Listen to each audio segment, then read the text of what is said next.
عێراق قەڵای کەرکووکە کە بە شەر کە دایک هەبێ لە شۆنێ کە بە زۆر دەربکدرێ زۆر زاپت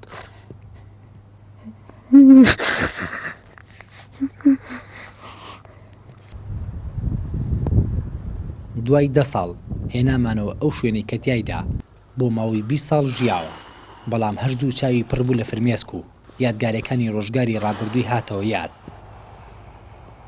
هەمە خانووی ئێمە بوو. ئەلحەمدوللا لێرە گەورە بووین، چامان لێرە کردمانەوە، هاوسێ دراوسێ هەمووی یەک کەس بووین. قەڵادا بەزین من دایکم مرد، باوکم مرد لە قەفەتە. نابەس دایک باوکم زۆربەی ئەوەی لە قەڵا دەرچوو مرد. دراوسێ زۆر مهم بووە وەختە، وەک ئێستا نەبوو. ئێستا دراوسێ کوایە.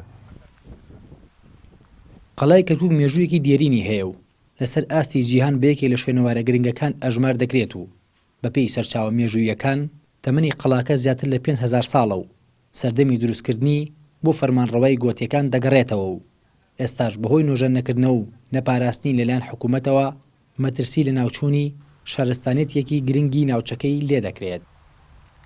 ساڵی 1998 کاتێ دەسەڵاتداری بەعس بە هەندێک مەکایانی شۆفۆڵ و بلدۆزەر و ئەمانە حملەیەکی فراوانی گەورە ئەکا بۆ ڕووخاندنی هەموو ئەو شوێنەوارە گرنگانی لەسەر ئەم قەڵایەدا بۆ تەنانەت من خۆم شاید حاڵێکی ئەو ڕووداوەم هەوڵدراوە بۆ فرامۆشکردنی من ناڵێم بۆ پێشفینی بەڵام ئەڵێم بۆ فرامۆشکردنی گرنگی شوێنەوار و مێژووی ئەم شارەدا و بە تایبەتی قەڵای کەرکووکدا.